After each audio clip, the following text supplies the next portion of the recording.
올여름 안산 다드림교회 우리 이태희 목사님과 함께하는 성경 다시 보기. 오늘 이 시간 특별히 스페셜 시간으로 윤병훈 교수님을 모시고 코로나 시대의 예배란 주제로 특강을 가져보도록 하겠습니다.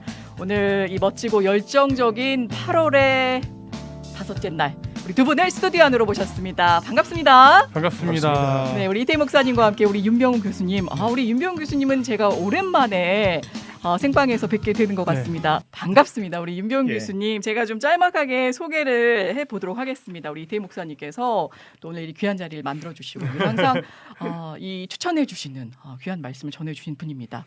송도에 있는 좋은 곳이죠. 인천 송도. 우리 로고스 교회 담임이시고요. 백석예술대학교 교수님으로 지금 계시는 우리 윤병훈 교수님을 모시고 코로나 시대의 예배란 주제로 오늘 특강을 진두지휘해 주시겠습니다. 많은 분들 알고 계실 테지만 우리 간단하게 좀 소개 말씀 좀 부탁드릴게요. 오랜만에 많이들 반가우실 것 같습니다. 예, 다들 지금 코로나 팬데믹 때문에 신앙이 있는 분들이 굉장히 어려움을 겪고 있고 또 신앙뿐만 아니라 일상까지 다 이렇게 중지가 되고 정지가 된 상태라. 맞습니다. 또 기계에 벌써 1년이 훨씬 넘고 2년 가까이 되니까 이렇게 길어질 거라고는 아무도 짐작을 못했죠. 많이 피곤하고 지쳐 있고 또 그런 상태인데 더군다나 신앙인들에게는 교회라고 하는 공동체가 삶에 있어서 가장 구심점이고 중심점인데 함께 모여서 예배할 수 없는 상황 때문에 많이 힘들어하는 것 같아요. 그리고 이제 그와 더불어서 뭐 이런저런 다른 생각들을 가지고 있는 사람들이 있어서 무엇이 옳은지 어떻게 해야 되는지 갈등하는 사람들도 있고 그래서 좀 이런 기회에 이런 팬데믹 시대에 우리가 신앙을 어떻게 유지하고 또 예배를 어떻게 생각해야 될 것인지를 좀 함께 고민해봤으면 좋겠다는 그런 생각을 하게 됩니다. 자, 볼게요. 오늘 첫 번째 주제. 실상 우리 윤병훈 교수님께서도 언급해 주셨지만 코로나를 처음 맞이하는 시대에 이렇게 장기화될 거라고는 아무도 예측을 하지 못했고 4단계 격상이며 여러 가지 방역 지침이 나오다 보니까 처음 접하게 되는 이 비대면 예배 속에서 많이 좀 갈팡질팡 그리고 내적 갈등과 이 신앙의 고민들이 쌓여가고 있습니다. 그래서 오늘 코로나 시대 예배라는 주제에 대해서 정말 너무 귀한 시간이 아닌가. 그렇죠. 그래서 많은 분들이 이제 사전에 좀 질문들도 보내주셨고요. 그래서 저희가 그것들을 토대로 해서 기반으로 좀 최대한 압축해서 목사님께 좀 질문을 실시간 드려보고자 합니다. 그의 첫 번째 질문이 이 코로나로 인해서 교회 예배가 좀 어려워졌던 상황이 지금은 있는데 예전에도 이 비슷한 상황들이 있었었는지 만약에 이런 비슷한 상황이 있었다라면 그때는 어떻게 대처를 했었었는지 좀 궁금하거든요. 사실 그런 기록들을 찾아보기는 쉽지는 않습니다. 그러나 우리가 잘 알고 있듯이 이런 팬데믹 상황은 우리가 잘 알고 있는 중세 때의 그 흑사병이라고 알려진 패스트 때문에 한번 그 유럽의 인구 절반 이상이 정말 죽음을 그랬던 경험이 있고 그리고 기록을 보면 초대교회 당시에 2세기, 3세기경에 전염병이 있기는 했었습니다. 그런데 그 중세 때의 그 패스트 때도 그랬지만 지금 우리가 가장 그 관심을 갖고 있는 예배를 비대면으로 드리느냐 대면으로 드리느냐 그런 얘기는 없었지요. 왜냐하면 그 이제 문화적으로 전혀 다른 그 상황이니까 지금은 우리가 이제 이런 IT 기술 때문에 비대면으로 예배를 드릴 수 있는 환경이 됐기 때문에 구축이 조금씩 되어져 가니까. 그래서 이제 뭐 비대면이냐 대면이냐 이런 얘기를 하는 것이지 이런 과학 기술이 발전하기 전에는 비대면에 대한 이야기는 아예 있을 수가 없었던 나올 것이죠. 수조차 없었었네요. 그렇죠. 그런 언급 자체가 없죠. 그러나 아무튼 교회 역사 속에서 이런 팬데믹 때문에 모이는 것 자체가 그리고 공동체 생활하는 것이 위기를 갖고 있었던 거는 우리가 너무나 잘 아는 중세 때 그 흑사병이 있었을 때 큰 위기가 있었었고 전염병이 그리고 예배를 드리느냐 마느냐 이 문제가 아니고 초대교회 당시에 그 전염병이 있었을 당시에 교회가 그리스도인들이 그런 상황에서 어떻게 행동해야 되느냐 하는 것에 대한 언급은 조금 찾아볼 수 있습니다. 그래요. 네. 그러면 계속해서 우리가 구체화적으로 질문을 열어가면서 한번 들어보도록 할게요. 지금 당장 저희들이 좀 급해요. 교수님. 이게 매주 이렇게 언제 끝날지도 모르고 계속 지금 확진자 수는 늘어가니까 계속 이게 또 정부의 방침을 따라야 하지만 이거 계속 좀 이렇게 가야 하는지 궁금하기도 한데 코로나 시대를 살아가는 현재 우리들의 예배 모습이 좀 다변화됐어요. 예전에는 없었던 비대면도 들어오고 그러면 이걸 저희 진짜 우리 윤병훈 교수님 되시니까 제가 직설적으로 많은 분들 정말 답답해하실 수 있는 이 부분을 한번 직접적으로 여쭤보겠습니다. 이걸 무조건 수용하고 따라가기가 좀 어려울 것 같거든요. 네. 어떤 기준을 우리 안에 좀 가져야 할까요? 그래서 이런 고민을 하는 것 자체가 저는 긍정적으로 생각하는 게 뭐냐면 그만큼 한국교회 교인들이 네. 기독교인들이 예배를 소중하게 생각한다는 의미예요. 맞아요. 모이는 것 자체에 대해서 굉장히 의미를 두고 있고 그리고 공동체의 그 회집에 대해서 중요성을 가지고 있다는 것이죠. 네. 그래서 이런 고민을 하는 것 자체는 굉장히 긍정적인 것이다라고 생각을 합니다. 그런데 저는 이제 오늘 이 그 코로나 시대 예배와 관련돼서 얘기할 때 좀 큰 안목에서 큰 그림을 먼저 그리고 싶은 게 뭐냐면 몇 가지를 우리가 고민해봐야 된다고 생각을 하는데 하나는 뭐냐면 네. 과연 교회가 무엇인가? 교회. 교회가 무엇인가? 그다음에 두 번째는 예배가 무엇인가?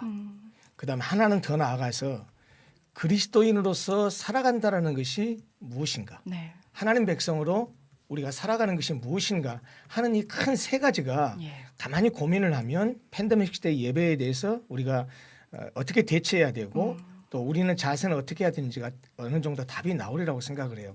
개인적인 얘기가 될지는 모르지만 저는 우리가 흔히 말하는 모태신앙으로 태어나서 어려서부터 아주 보수적인 그런 신앙에서 자랐습니다. 그래서 지금 흔히 말하는 목숨 걸고 예배를 드려야 된다라고 하는 사람들처럼 그렇게 우리가 뭐 이런 표현을 해도 될지 모르지만 뭐 극우파의 기독교인들처럼 저도 그런 사고를 가지고 있었습니다. 본래적인 신앙 그렇게 굉장히 보수적인 사람인데 그러기를 제가 거의 신대원 가서도 저 총신을 나왔는데 신대원을 가서 공부할 때까지도 그런 사고는 여전히 있었습니다. 그런데 제 그 전통적인 생각이나 어떤 이런 것들에 대해서 조금 제 사고를 깼다고 해야 될까요? 좀 고민하고 깊이 있게 생각했던 계기가 된 게 생각의 변화가 좀 있으셨던 계기가 미국 유학 시절이었어요.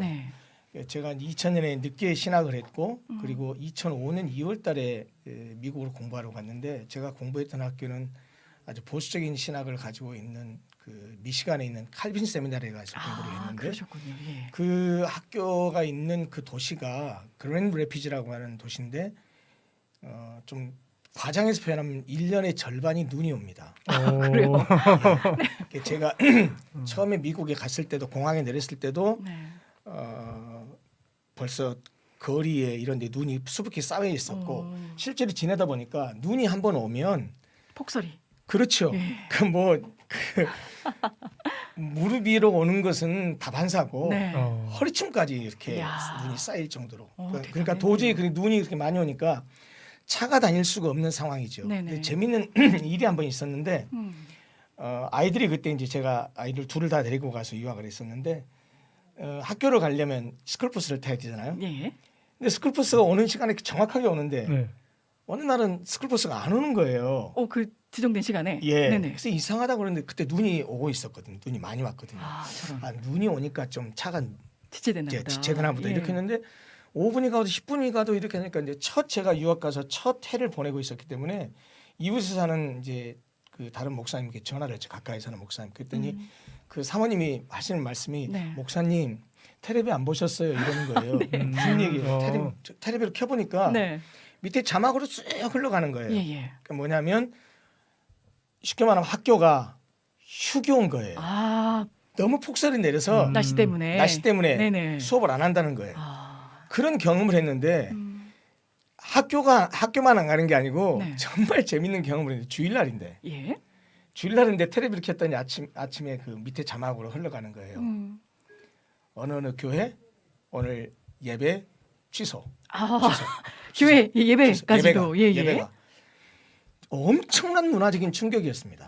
그 당시에. 왜냐하면 눈이 많이 와서 예배를 안 드려? 교회를 못 간다? 아니 예배를 안 드린다는 거예요. 예배를 아예 안 드린다. 예배가 없다라는 거예요. 그냥 공식적으로 이렇게 TV 자막이 계속 나가는 거예요.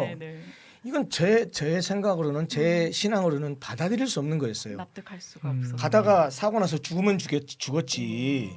어떻게 눈이 온다고 해서 교회가 공식적으로 예배를 안 드릴 수 있느냐. 그런데 살아보니까 이게 이해가 되더라고요. 또 하나 제가 그 하나 사고가 깨진 게 있었냐면 미국 가기 전에는 한 교회에서 우리가 보통 교회를 섬길 때에 무슨 일이 있어서 뭐 출타를 하거나 출장을 가도 대부분의 의식적인 어떤 사고를 가지고 있냐면 주일날은 본교에 와서 예배드려라는 것이 맞습니다. 어려서부터 계속 제가 가르침을 받아왔던 내용이었어요. 듣고 자랐던 듣고 자랐고 예. 마땅히 그래야 되는 줄 알고. 근데 미국에 살다 보니까 제가 섬기는 그 한인교회 장로님 한 분이 LA로 출장을 가셨는데 네. 가만히 생각을 해보니까 난데없이 그 생각이 드는 거예요. 그러면 그분이 LA로 출장 가셨는데 미시간에서 LA로 출장 갔는데 주일 지키기 위해서 LA에서 다시 미시간으로 와서 예배를 드려야 되나? 이게 아닌 것 같더라고요. 약간 혼란이 예. 그게 우리나라는 너무나 작은 땅덩어리니까 어디를 가도 본교회에서 예배를 드릴 수 있지만 그 큰 나라 미국에서 보니까 상황이 다르더라고요. 네. 그러면 과연 이건 어떻게 봐야 되지? 과연 꼭 본교회에서 예배를 지키고 해야 된다는 것이 이게 성경적인 가르침이고 이것이 무슨 그 신앙의 큰 원리인가? 우리나라 상황에서는 그것이 상황적으로 어떨지 모르지만 네. 이걸 보편적인 원리로 적용하기는 어렵겠구나 하는 여러 가지 고민들을 하게 됐어요. 그러면서 예배라고 하는 것 자체가 무엇인가를 생각해 보니까 결국 예배는 예배학적으로는 여러 가지 규정을 할 수 있겠지만은 네. 하나님의 백성이 하나님을 찬양하고 하나님을 경배하는 행위거든요. 그렇죠. 예. 우리가 예전적 예배라고 하는 것은 주일날 공동체 하나님의 백성들이 함께 모여서 함께 하나님을 찬양하고 네. 함께 하나님 말씀 속에서 은혜를 받고 함께 서로를 위해서 기도하고 우리가 그리스도 안에서 한 공동체라는 사실을 지체라는 사실을 교제를 통해서 확인하는 거거든요. 네. 기억하고. 예. 그렇죠. 예. 그러니까 결국 어떻게 보면 예전적 예배는 주일날 한 번씩 모이는 공동체적인 예배는 삶 속에서 하나님의 백성으로 살아가는 것들에 대한 결과이면서 동시에 그런 삶을 살기 위한 준비 작업이기도 한 거예요. 그러니까 무슨 말이냐면 주일날 우리가 공동 재배를 드리면서 거기서 말씀을 듣고 기도하고 교제하면서 영적인 은혜를 공급받고 영적인 능력을 얻어서 일주일 동안 세상 속에 가서 믿음으로 살아갈 수 있도록 네. 그런 역할을 하기도 할 뿐만 아니고 반대로 이게 계속 순환되잖아요. 주일 다음에 일주일에 우리의 삶, 일주일의 삶 다음에 다시 주일, 주일 다음에 또 우리의 일상의 삶이니까 이것이 계속 서큘레이션으로 돌아가는 거니까 네. 주일을 중심으로 생각하면 주일은 일상생활의 준비 작업이기도 하지만 예. 일상생활을 먼저 놓고 오면 주일은 일상생활의 결과이기도 해요. 그렇죠. 무슨 말이냐면 내가 일주일 동안 하나님의 은혜 가운데 하나님과 동행하고 살았던 삶의 열매들을 가지고 와서 하나님 나 이렇게 살았습니다. 하나님 영광 받으십시오. 하나님 내가 일주일 동안 살면서 말씀대로 살지 못했습니다. 나를 용서해 주시고 나에게 새 힘을 주십시오. 이러면서 다시 하나님께 나아가고 하는 그것이 계속해서 반복되는 거거든요. 네. 그러니까 그것이 우리가 예배 중심의 삶이고 교회 중심의 삶인데 팬데믹 상황 때문에 예. 코로나 때문에 이게 지금 단절되게 됐다는 얘기죠. 그렇죠. 그러면 아까 제가 처음에 그런 말씀을 드렸잖아요. 이 팬데믹 시대에 예배 형태도 다양화돼가고 네. 예배가 이렇게 대면 비대면으로 자꾸 바뀌어가고 하는 것이 우리가 만약 굉장히 지금 낯설고 이런 것이 처음 겪잖아요. 그렇죠. 누구나 처음 겪는 상황이거든요. 예측도 못했고 그런 거기에서 야 그래도 우리가 예배를 드려야 되는 거 아닌가, 뭐 해야 되는 거 아니냐 이런 생각. 그러니까 근본적으로는 아까도 말씀드렸지만은 한국교회 기독교인들이 공동체성을 소중히 생각하고 예배 중심의 공동체를 생각하는 아주 귀한 거예요. 예. 근데 사실은 또 부정적인 측면에서 보면 참 조심스러운 표현인데 예.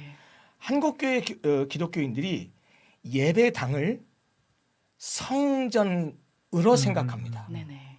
사실 성전이라는 개념은 하나님의 임재가 거하는 곳이거든요. 하나님이 계시는 거거든요. 예. 근데 그건 구약적인 개념에서 하나님께서 어떤 특정한 곳에서 계신다고 생각했고 성전도 하나님 임재의 상징이었지. 그렇죠. 솔로몬이 저기 성전을 지었을 때 그랬잖아요. 하나님께서 사람의 손으로 지은 곳에 거할 수 있겠냐.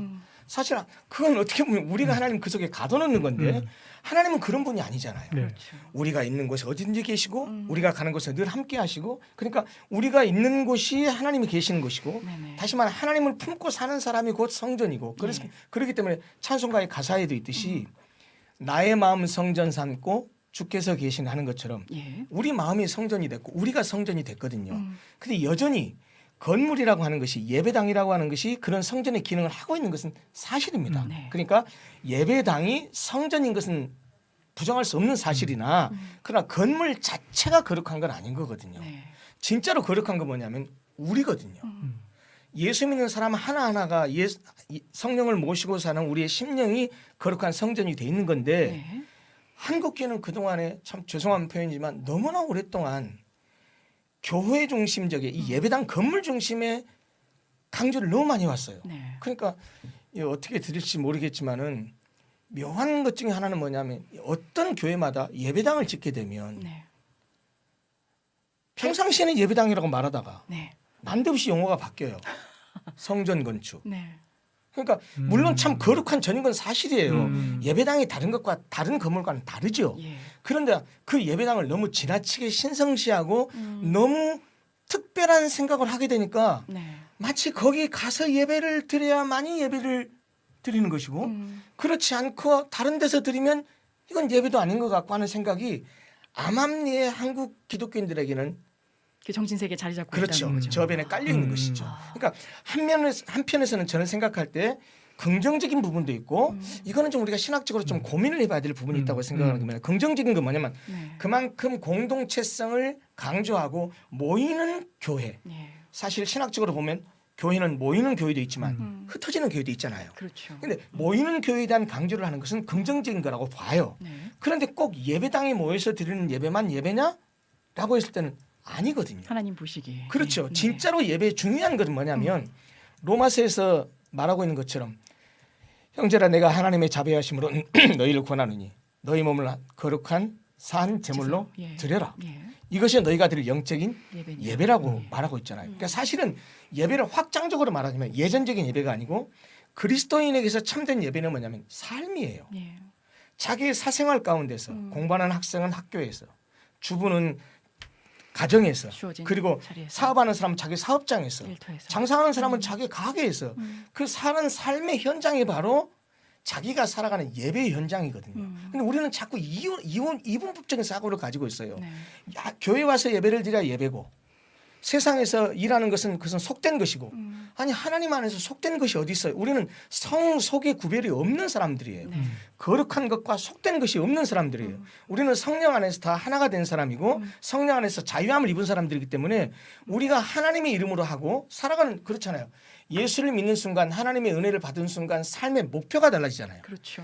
하나님이 없는 사람은 자기중심적이에요.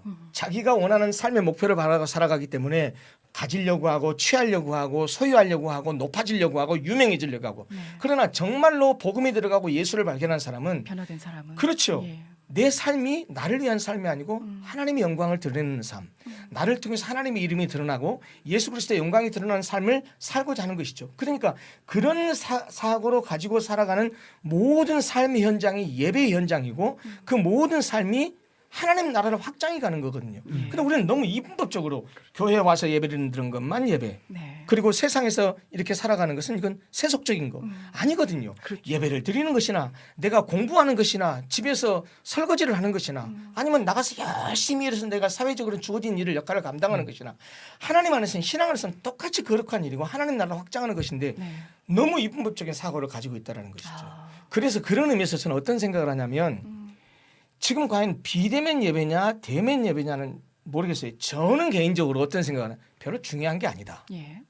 그렇다고 해서 제가 그러면 그냥 아무렇게나 예배를 드려도 된다는 얘기입니까? 전혀 아닙니다. 네. 지금 상황은 이렇게 이해하시면 돼요.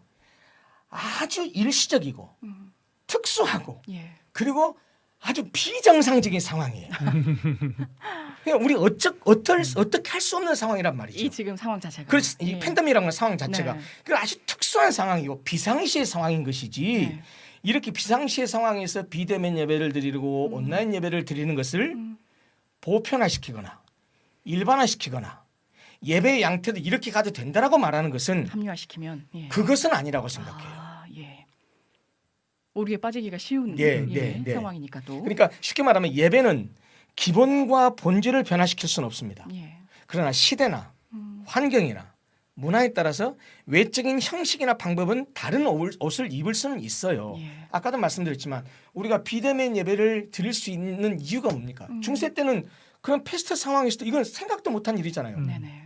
그때는 이런 기술도 없었으니까. 그러나 지금은 기술적으로 가능하기 때문에 우리가 언제 비대면 예배라는 단어를 언제 썼습니까? 예. 써본 적도 없거든요. 그러니까 뭐 맞아요. 사회적 거리두기도 그렇고. 그렇죠. 예. 그러니까 이런 상황 가운데서 아주 특수한 상황에서 빚어지는 것이지 이건 보편화시키거나 일반화시킬 수 없는 상황이에요. 네. 그러니까 중요한 것은 예배라고 하는 것은 하나님의 백성이 가지고 있는 가장 기본적인 의무이고 예. 권리입니다.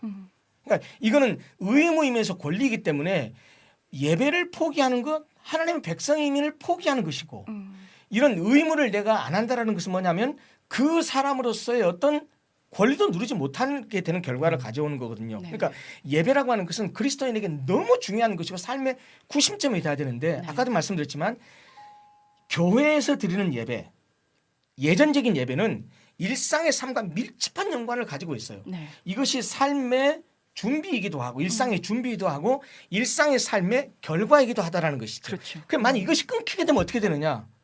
예배가 그냥 드러내져지면 일상의 삶 가운데서 우리가 어디서 하나님의 은혜를 공급받고 살 것이며 그렇죠. 어떻게 살아갈 세상을 힘을. 이겨나갈 그런 힘을 공급받겠냐는 예, 것이죠. 맞습니다. 그래서 예배가 중요하다는 거죠. 참 제가 지금 들으면서 많은 지금 질문들을 준비를 했거든요. 근데 지금 목사님의 이 두세 번째 질문에 뭐 더 이상 질문을 드리면 안 되겠다라는 생각이 딱 드는 게 딱 정리가 되는 거죠. 근데 그렇다고 해서 또 제가 질문을 안 드릴 수가 없는 게. 근데 이제 말씀을 듣다 보면 네. 어떤 생각을 또 갖게 되냐면 일상의 삶이 예배하는 사람다운 삶이 없다면 그렇죠. 아무리 주일 예배를 참석한다 하더라도. 해도 과연 네. 그것이 그렇죠. 온전한 예배일 수 예, 있을까? 그렇죠. 예. 라고 그러니까 대면이냐 비대면이냐 뭐가 진짜 예배냐를 논하기 전에 예. 먼저 필요한 것은 우리가 정말 주일부터 시작되는 한 주를 또 한 주의 결과로서의 주일을 또 주일로부터 시작되는 힘을 얻어 또 살아가는 한 주를 정말 내가 예배하는 자로서 살아가느냐 살아내고 있느냐. 이거에 대한 긴장감이 더 커야 되는데 그거보다 이 이분법적으로 어떤 게 옳으냐 그러냐만 싸우고 있는 거기에 더 몰입돼서. 저는 그래서 너무 이렇게 지엽적인 문제로 가고 있는 거예요. 아. 제가 그래서 처음에 이 얘기를 시작할 때 제가 세 가지를 얘기했잖아요. 첫째는 교회가 뭐냐, 교회가 무엇인지. 예배가 뭐냐, 음. 그 다음에 그리스도인으로서 산다라는 것이 뭐냐. 이것을 고민을 하고 이거에 대한 답을 내리면 네. 예배를 어떻게 드리느냐, 비대면 예배냐, 대면 예배냐. 이거는 사실 아주 지엽적인 문제가 되거든요. 네네. 가장 중요한 것은 뭐냐면 그리스도인의 정체성이거든요. 네네. 하나님을 믿는다라는 것이 무엇이냐? 예배라고 하는 것은 아까도 말씀드렸지만 하나님을 믿는 하나님의 자녀에게는 포기할 수 없는 권리입니다. 그렇죠. 그리고 절대로 이거 소홀히 할 수 없는 의무이기도 합니다. 타협할 수 없는 거죠. 그렇죠. 예. 이거는 어떤 것으로도 바꿀 수도 없고 변화시킬 수도 없는 거예요. 네. 그러니까 결국 우리가 지금 비대면 예배로 많이 지금 드리고 있는 상황이잖아요. 현실적으로. 네. 그럼 이 비대면 예배로 전하는 것이 예배를 포기한 것이냐? 사실은 지금은 이런 얘기는 거의 안 하잖아요. 예. 근데 처음에 팬데믹 상황이 와가지고 처음으로 비대면을 전환됐을 때 예. 그때 너무 많은 이야기들이 오갔습니다. 맞아요. 과연 이렇게 해도 되느냐? 예. 이것도 예배냐? 근데 저는 사실 그때 그 얘기를 들으면서 조금 우스웠던 것이 뭐냐면 한국교회는 예전부터 비대면 예배를 드려왔어요. 인터넷. 예. 예. 왜냐하면 작은 교회는 아니지만 대형 교회들은 메인 채플에서 예배드리고 이름만 아는 유명한 큰 교회 목사님은 네. 다 위성으로 송출해서 지교회에서 예배를 드리고 있었잖아요. 아 진짜 그러네요. 이미 비대면 예배 드리고 있었어요. 네.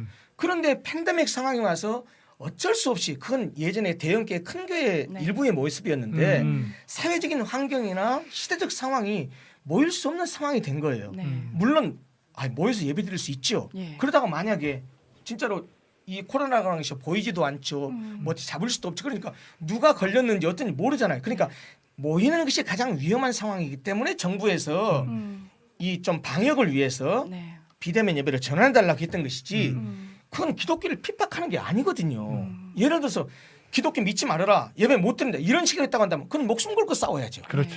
그런 부분은 목숨 걸고 싸워야 되지만 지금 정부가 기독교계에 물론 다른 종교나 다른 일반적인 어떤 기관이나 어떤 상업을 하는 사람들에서 비교해 봤을 때 좀 교회에 대해서는 종교 시설에 대해서는 좀 지나친 부분이 있다라고도 생각이 되나 네. 그러나 우리가 그런 디테일한 것까지 지금 논의할 수 있는 그런 시대적 상황이 아니라고 생각해요. 오히려 정말 하나님께 예배드리는 거 우리에게 정말 너무나 포기할 수 없는 권리죠. 그러나 동시에 이웃을 사랑해야 되고 이웃의 건강을 챙겨야 되고 나보다 남을 먼저 생각해야 된다는 그런 우리 그리스도인들의 가장 기본적인 윤리적인 지침이죠. 네. 하나님 말씀에. 그것도 생각을 해봐야 된다는 것이죠. 그런 의미에서 아까도 말씀드렸지만 비대면 예배로 전하는 것 자체가 예배를 포기한 것이냐? 저는 그렇게 생각하지 않아요. 오히려 건강한 사회 유지를 위해서 교회에서 드리는 집합적 예배를 일시적으로 중지하자는 네. 사회적인 요청에 대해서 네. 국가의 요청에 대해서 우리가 공감하고 응답하는 것이지 어떤 이웃에 대한 어떤 뭐랄까요 배려이지 사실 그렇잖아요. 우리가 목숨처럼 소중하게 생각하는 것을 이웃을 위해서 네. 다른 사람을 위해서 내가 그걸 배려하겠다. 내가 그걸 내려놓겠다. 네. 이게 그리스도의 정신 아닌가요? 그렇죠. 네. 내가 이걸 주장할 수 있으나 음. 나를 위해서가 아니고 다른 사람을 위해서 잠시 내가 보류하겠다. 그렇다고 그게 내가 신앙을 포기하거나 버리거나 하는 게 그건 아니라. 아니잖아요. 예. 그러니까 그럼 큰 그림 측면에서 봐야지. 네. 아주 지엽적인 것을 가지고 이것은 뭐 예배를 포기하는 것이다. 옛날에 전쟁 중에도 예배를 포기한 적이 없다. 네. 이거는 논리가 안 맞는 얘기거든요. 제가 아까 보니까 목사님께서 중요한 걸 언급하셨는데 이전에도 코로나 대책 시대 이전에도 비대면 예배를 큰 교회에선 드리고 있었다. 근데 거기에 왜 마찰이 왔냐면 이게 강요적으로 해야 한다라는 그 시점에서 마찰이 오게 된 것 같아요. 큰 교회 같은 경우에는 그걸 이제 드리지 못하는 분들에게 자율적으로 하겠는데 이제는 이게 정부나 아니면 사회적인 방침에서 드리지 마라라고 하니까 거기서 이미 드리고 있었음에도 마찰이 오게 되는 건데 저는 지금 들으면서 야 목사님께서 그런 정말 귀한 성찰과 또 이 관통하는 그런 그 말씀을 통해서 많은 분들에게 정말 속 시원한 또 답변을 해주고 계시다. 그러니까 이걸 라는 이렇게 걸 봐요. 느껴요. 정부의 그 방역 지침에 대해서 네. 그 방역 지침이 종교 집단에 대해서 우리 교회에 대해서 이렇게 똑같이 해서 네. 예를 들어서 지금도 4단계가 되면서 비대면 예배로 전환해 달라고 얘기하고 네. 19명까지밖에는 모일 수 없다. 그것도 방송 용어로 이렇게 얘기하잖아요. 예. 그럼 그 지침이라고 하는 것이 과연 우리가 하나님을 믿는 것, 우리가 하나님 예배하는 걸 방해하고 핍박하기 위해서 한 것이냐? 안 그러면 통치행위 수단으로 전 국민의 이런 팬데믹 상황에서 네. 공익을 위해서 이렇게 실행한 것이냐를 생각해 보면 답은 간단하거든요. 만약에 그것이 아까도 말씀드렸지만 우리의 신앙을 박해하고 핍박하고 우리가 하나님을 믿고 예배하는 것을 우리의 신앙의 자유를 빼앗기 위해서 하는 조치라고 한다면 네. 지금이라도 목숨 걸고 싸워야죠. 그건 따를 수가 없죠. 그러나 지금은 그런 상황이 정부가 조치하고 있는 것이 그런 상황은 아니지 않냐라는 것이죠. 네. 아, 근데 그렇다면 예. 이제 이 부분은 우리가 이제 어느 정도 공감이 될 것 같아요. 예. 하지만 이게 이래서 몇 개월에 끝났다면 이렇게까지 이 심각하게 우리가 논의가 되지 않을 텐데 예. 이제 거의 2년 가까이 되어가고 있단 말이죠. 그렇죠. 그러다 보니까 이제 사실은 교회 안에서 당연히 음식을 먹거나 뭔가 하는 행위는 없지만, 섭취행위가 예. 안 되는데 그러다 보니까 이제 교회가 마땅히 시행해야 될 성찬의 문제에서 이제 문제가 생기는 거예요. 네. 그러다 보니까 교회들이 이 성찬을 반드시 해야 되는데 이거 어떻게 해야 될까 고민을 하다가 나름대로의 방안들을 막 모색을 하거든요. 그래서 사실 저 같은 경우는 그러다 보니까 온라인으로 각자 준비를 하고 교회 안에 소수의 인원들은 미리 준비해서 분리해서 세팅을 한 다음에 인도자가 인도하면 각 가정에서 그 집례를 따라서 이렇게 하는 이 방법을 취해보게 됐는데 그것이 제가 신학적으로 정리가 돼서 그렇게 한 건 아니거든요. 네. 그래서 이렇게 교회가 마땅히 해야 될 부분이 하기가 어려워졌는데 이런 상황에서 이렇게 나름의 지혜를 가지고 하는 것이 괜찮을까? 아니면 뭔가 다른 방법이 필요한 것이 아니면 성찬은 무조건 교회에 와서 해야 되는 것인가? 이런 분들의 이런 부분에 대해서 한번 우리 교수님의 말씀 좀 들어보고 싶은 마음이 있습니다. 저도 물론 지금 목회를 하고 있는 담임을 하고 목사이기 때문에 그렇죠. 현실적인 문제거든요. 네. 그냥 제가 어떤 이론이나 이런 것이 아니고 나도 지금 교회 현장에서 당면하고 있는 직면하고 같이 있는. 부딪히고 있는 문제고 저도 고민하는 문제예요. 근데 사실은 이 성찬에 관한 온라인 성찬에 대한 이야기는 저는 조금 깊이 있게 안 들어가요. 왜 그러냐면 조직 신학에서 교회론을 얘기할 때 네. 이 교회가 참된 교회냐 아니냐를 이렇게 판단하는 지표가 있습니다. 표지.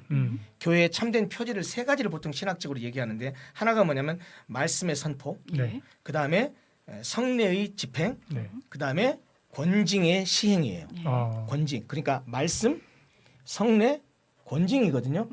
근데 사실 지금 오리지널로 FM들을 얘기하자면 네. 말씀이야 지금 다 성경에 근거한 말씀을 선포한다고 하지만 목사가 이런 말을 해서 될지 모르겠지만 과연 강단에서 선포되는 말씀이 네. 정말 텍스트를 텍스트대로 하나님 말씀을 말씀되게 하는 설교가 지금 선포되고 있는가? 그대로 아. 전하는가? 예, 그 고민해 봐야 돼. 이거는 음. 목회자에게 해당하는 거예요. 네. 네.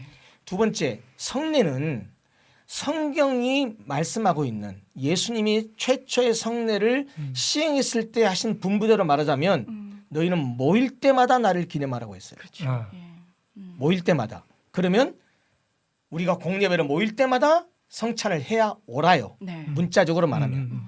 그런데 오늘날 어느 교회도 그렇게 시행하는 교회가 없습니다. 그렇죠. 물론 초대교회는 문자대로 시행했습니다. 그러나 이제 시대가 지나가고 더군다나 오늘날 현대처럼 이렇게 바쁘고 이런 사회가 되다 보니까 잘 아시잖아요. 어느 교회는 예배를 진행해서 1시간이 넘으면 바로 그날 장로님들이 목사님한테 이의 제기하시나요? 이런 교회도 있다는 얘기를 들어요. 네네.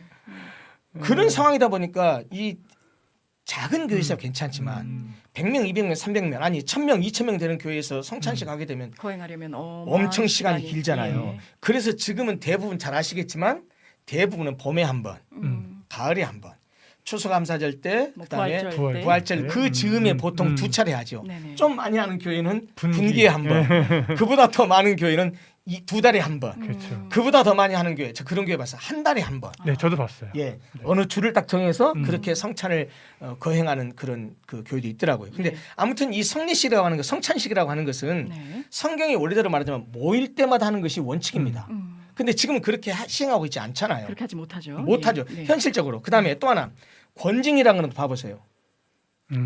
실제로 오늘날 교회에서 권징이 제대로 시행되는 교회가 어디 있습니까? 거의 없죠. 그러니까 사실 어떻게 보면 신학적으로 보면 네. 건강한 참된 교회의 3대 표지에 따르면 여기에 맞는 교회가 거의 없어요. 네. 근데 팬데믹 상황에서 지금 모이는 것 자체도 힘든데 네. 성찬의 중요성은 있죠. 있죠. 왜냐하면 그 성찬을 통해서 내가 그리스도와 함께 연합된다는 사실을 확인하고 네. 또 떡과 잔에 참여하면서 살과 피의 의미를 나누고 그렇죠. 예. 그러면서 우리가 받은 은혜와 하나님께 주신 그 구속의 은혜에서 감사하고 기억하면서. 새로운 삶의 어떤 예. 결단을 하고 하는 굉장히 영적으로 주는 어떤 그 의미가 의미가 크니까. 크지만 네. 지금은 모일 수도 없는 상황인데 네. 이게 이 온라인 성찬을 시행하게 되면서 이제는 또 다른 문제거리가 돼버렸어요. 또 다른 문제거리가. 네, 그러니까 사실은 단순합니다.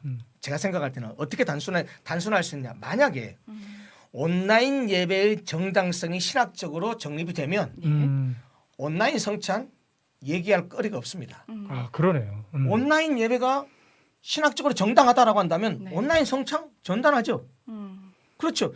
이원화시킬 수 없잖아요. 네네. 그러나 온라인 예배가 만약에 이거 정당성이 없다 그러면 온라인 성찬도 정당성을 가질 수가 없는 거예요. 그러니까 사실 이거는 신학적인 문제이기 때문에 이런 상황에서 물론 저는 그래요. 아까 우리 이태희 목사님도 한번 시행을 해봤다고 하는데 그렇게 해서 유익이 되거나 네. 또 긍정적인 의미가 있으면 못할 게 뭐 있겠어요. 네. 가정 그걸 안에서. 하지 말아라. 네. 아니 그러면 그 말은 뭐고 똑같냐면 지금 온라인 예배 드리지 말아라는 얘기하고 네. 똑같잖아요. 그러니까 그런 의미에서는 교회가 목회자가 가장 잘 알거든요. 그 담임하고는 목회자.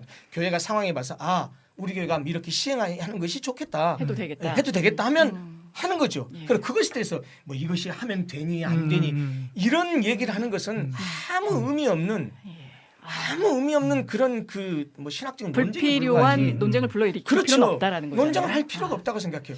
목회적 현실에서 우리 교회 현실에서는 이렇게 하는 것이 네. 교회 유익이 되고 성도의 유익이 되겠다 싶으면 네. 얼마든지 가능하다고 생각해요. 그렇죠. 저희 교회도 개인적으로 좀 이걸 시행했으면 좋겠다. 왜냐하면 항상 그 성찬식 때 떡이 좀 항상 적다라는 생각이 있기 때문에 개별적으로 이 가정에서 준비한다면 이 넉넉하게 근데 어찌됐든 준비하지. 이건 아직은 한시적이니까. 네네.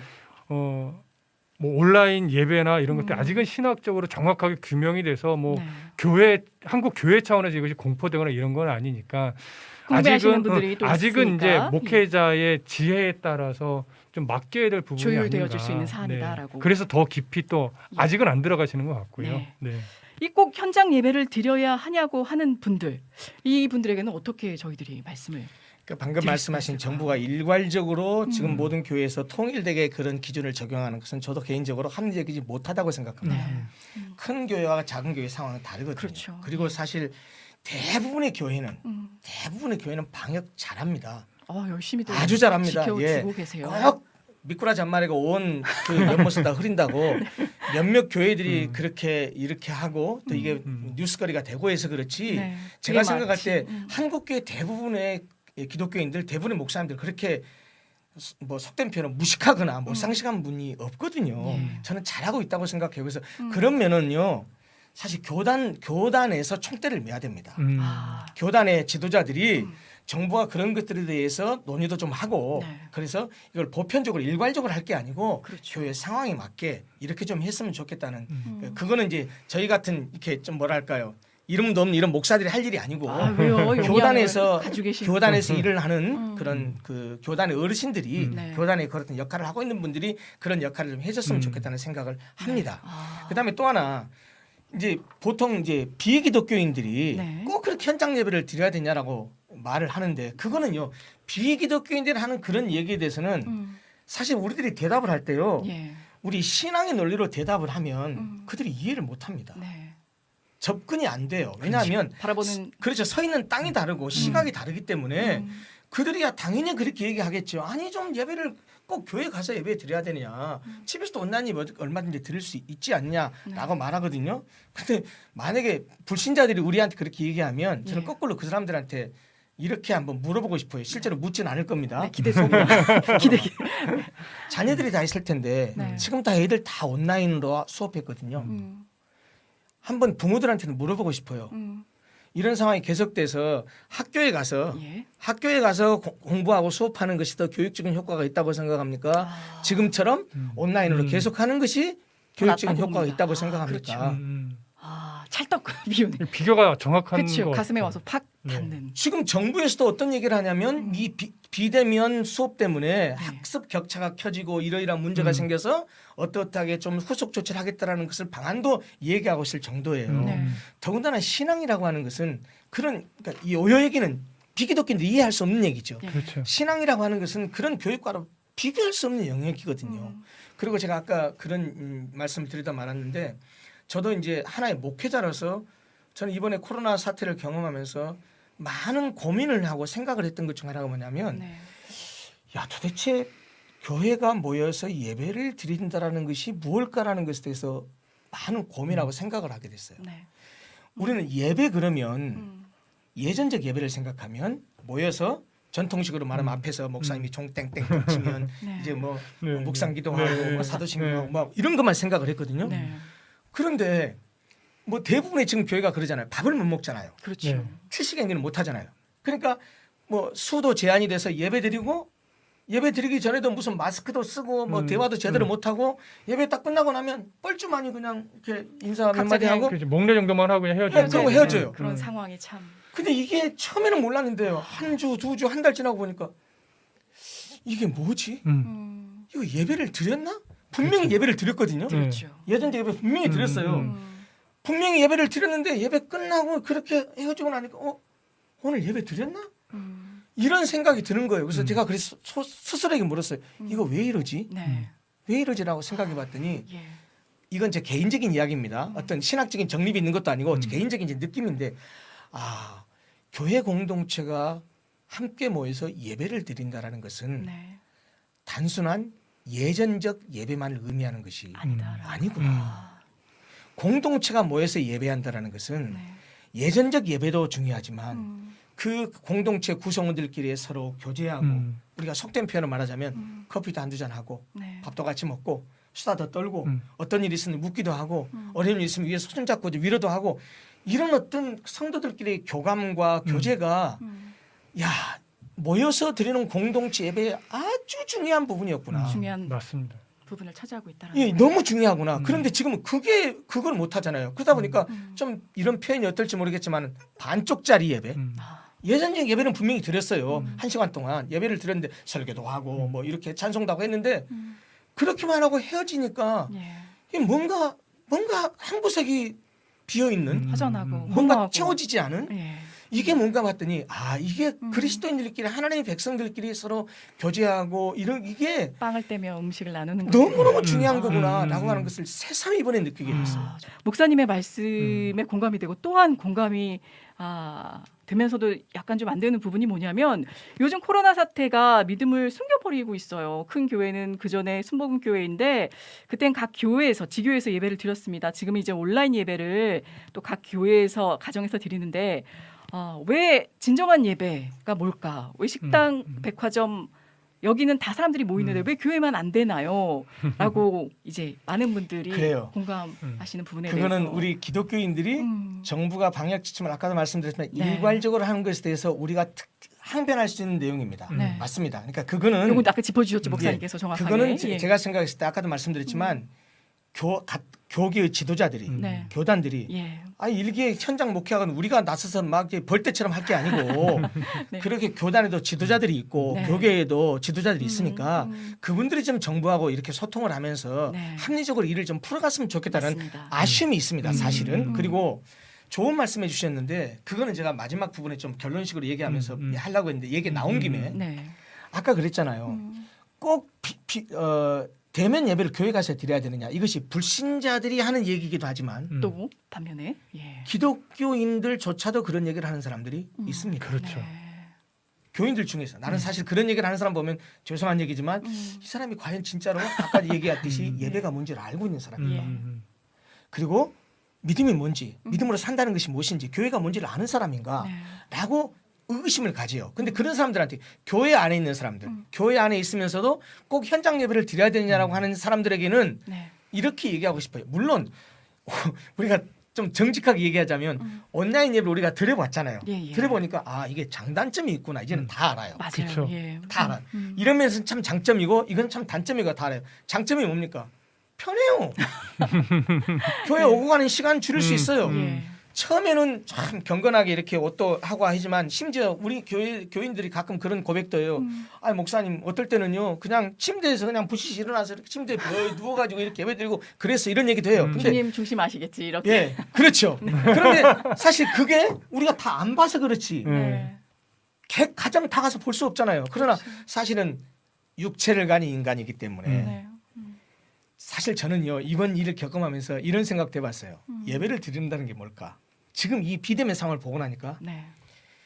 자 11시 예배를 위해서 몇 시에 집에서 일어나고 샤워하고 준비하는. 옷 입고 음. 옷 단정 입고 오는 것 자체 그것부터가 이게 예배구나. 예배 그렇죠. 시작이자 준비자. 맞아요. 네. 그것부터가 예배구나. 음. 근데 지금 비대면 되다 보니까 그게 다 없어진 거예요. 네네. 그러니까 결국 우리가 예배 온라인 예배 장점을 생각하면 음. 참 편안한 환경 속에서 불편함 없이 오고 가는 거리도 줄이고 얼마나 좋아요. 음. 유익이 있죠. 근데 문제는 뭐냐? 겪어본 사람은 다 알아요. 이제는 말할 수 있다. 예, 이제는 이 정상적인 신앙 있는 사람이라면 네. 이게 한두 달도 아니고 음. 계속 하다 보니까 이건 아니구나. 더구나 우리가 비대면 온라인, 비대면 대면이 이렇게 반복됐잖아요. 네. 그러다 보니까 비대면 들여다가 또 교회에서 예배도 들어봤어요. 나 또 비대면 들어봤어요. 또 이러봤어요. 이러면서 야 이게 비대면으로 예배 드리는 것이 이게 정상이 아니구나. 네. 이렇게 들어가지고는 집중도 못 하고. 음. 우리 교인들도 그런 말 하더라고. 아니 목사님 비대면 들으면 집중이 안 돼요. 은혜가 좀 감소한 것 그렇죠. 같아요. 현장감도 없고 음. 사람 모든 게 그렇잖아요. 학교 강의도 똑같아요. 사이버 강의로 듣는 거하고 네. 교수하고 학생하고 교실에서 그렇죠. 40명 50명 있어도 생동감 있게 질문도 거기서 하고. 이렇게 직접 하는 거하고 이 느낌이 엄연한 완전히 차이가 다르거든요. 있죠. 그렇죠. 그런데 예배는 오죽하겠습니까? 그런 면에서 생각하면 저는 거꾸로 그렇게 얘기하고 싶어요. 왜 꼭 대면 예배를 현장에서 드려야 됩니까? 네. 라고 묻는 사람 저는 되묻고 싶어요. 당신은 도대체 왜 그러면 현장 예배를 피하려고 하십니까? 그렇죠. 왜 현장 예배도 드릴 수 있는데 왜 피하려고 합니까? 뭐 거기 가면 뭐 방역이 안 되고 뭐 감염 그거 빼고 그 얘기 하지 말고 이제 그럴 수 있는 환경이 됐을 때 네.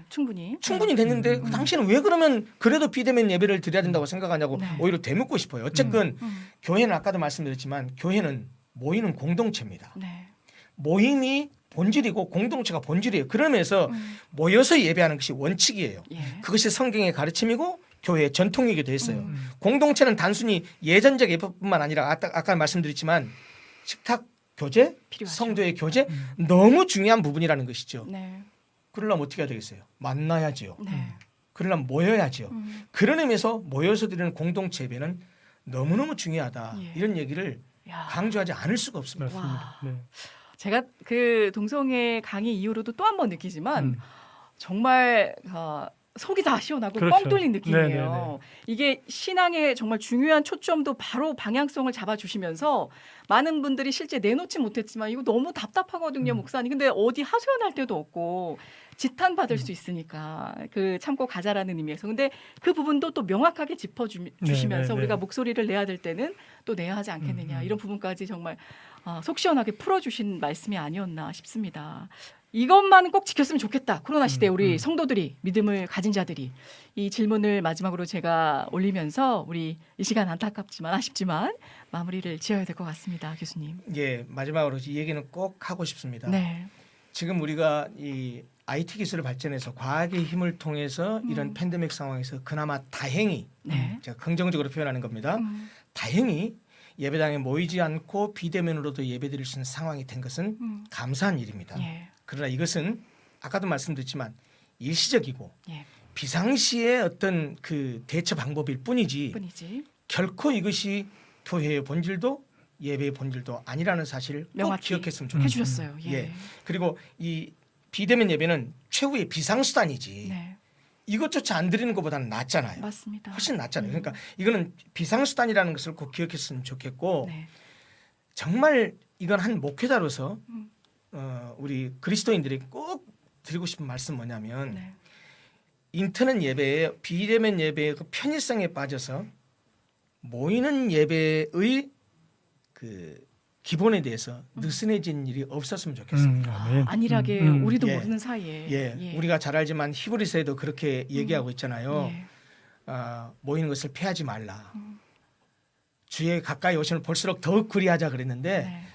갈수록 이런 현상이 더 빚어질 겁니다. 그런데 걱정스러운 것은 이제 코로나 이후의 시대, 예. 포스트 코로나 시대는 우리가 아무리 이렇게 얘기해도 많은 부분에서 변화가 올 겁니다. 그러나 우리가 잊지 말고 놓지 말아야 할 건 뭐냐면 아까도 말씀드렸지만 우리가 모이는 예배가 어떤 의미가 있는가를 반드시 기억해야 될 것이고 네. 그리고 이건 진짜로 부탁드리고 싶은 거예요.